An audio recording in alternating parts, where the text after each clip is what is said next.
Essas intensas mudanças ao longo dos últimos dias trouxeram instabilidade, muita instabilidade, melhor dizendo, para o mercado global. Enquanto ontem o índice americano Dow Jones saltou num alívio pela pausa de 90 dias, batendo recorde, hoje caiu mais de 2%. Quem chega para explicar essas ondas do mercado em meio ao tarifaço de Donald Trump é a nossa analista de economia, Thaís Herédia. Thaís, a gente ainda está no mar revolto, reconhecemos isso. Boa noite, antes de mais nada. Mas foi um gesto importante esse da União Europeia, Ursula von der Leyen, em retirar as suas contratarifas. Claro, é algo temporário, mas é uma sinalização. Vamos ver como vão acontecer os próximos dias, né? Márcio, boa noite para você, boa noite a todos. É fazer um acordo numa mesa de gelatina, né? Se esquentar, derrete tudo, vai por água abaixo e fica todo mundo meio inseguro. Você nem consegue botar um caderno em cima de uma mesa de gelatina, né, Márcio? Eu acho que o mundo inteiro está tomando decisões nesse ambiente, num ambiente de gelatina, em que tudo é frágil, vulnerável e não necessariamente sustentável, né? E o calor tem... o mundo está vivendo ondas de calor, né, assustadoras. E o que tem acontecido, hoje, por exemplo, o Ray Dalio, que é um dos gurus do mercado internacional, fundador do Bridgewater, que é um dos maiores fundos de investimentos do mundo, ele está dizendo, olha, nós estamos só prestando atenção nas ações e não estamos nos dando conta do seguinte, o impacto em como a economia no mundo funciona, na saúde financeira das empresas, não é só da relação dos países, na saúde financeira das empresas, na saúde financeira das famílias, dos consumidores, nós temos que olhar para isso. Isso tem impacto e efeito duradouro na economia global, né? Então, de novo, como eu sempre digo aqui, como o mercado financeiro tem que tomar decisão todos os dias, não é que nem um empresário que diz assim, peraí, deixa eu ver se eu renovo a compra do aço hoje ou eu espero mais uma semana. No mercado financeiro, as decisões são diárias e é a tentativa de encontrar qual é o preço do risco. E esse desafio está maior do que nunca.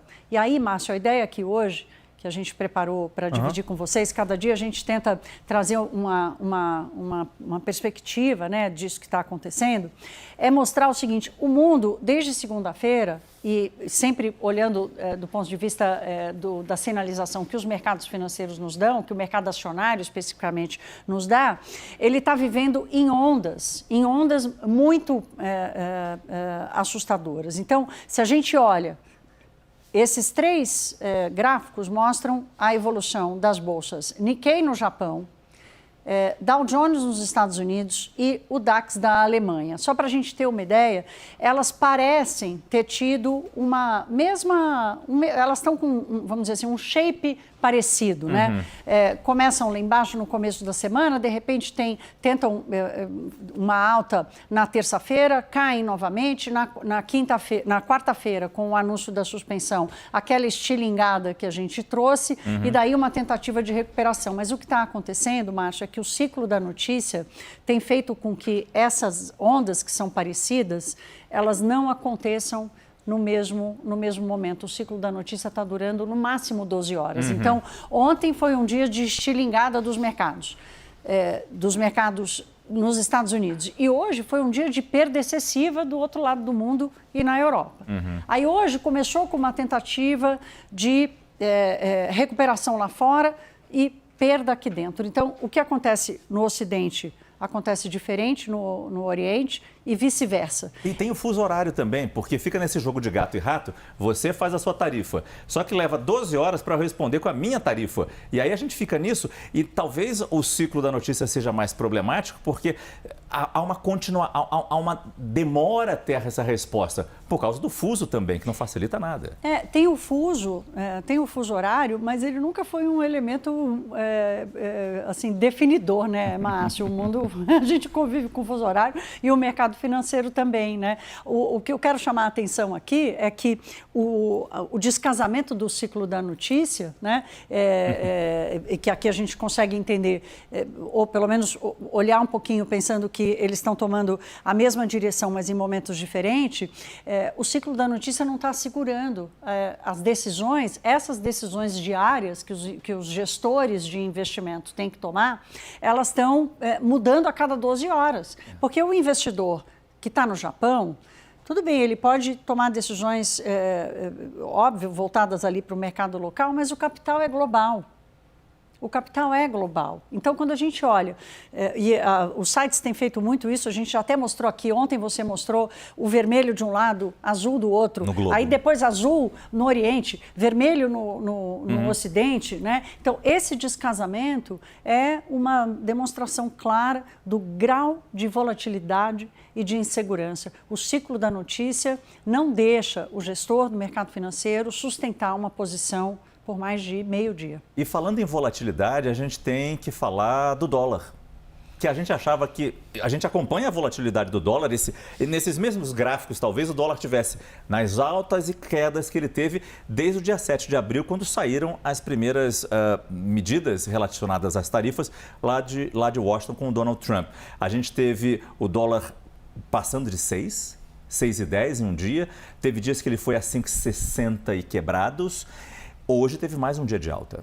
Mais um dia de alta, Márcio, e de novo o real, entre as moedas emergentes, foi uma das moedas que mais se desvalorizou, né? Isso que tem chamado a atenção aqui, que a gente já destacou aqui algumas vezes. Vamos só mostrar como o mercado fechou hoje. A Bolsa Brasileira até tentou evitar uma perda maior, assim como aconteceu também nos Estados Unidos, tentou evitar uma perda maior, não conseguiu, fechou no vermelho, e o dólar com uma alta que durante o dia o dólar chegou a operar a 5,90, mas conseguiu voltar um pouquinho.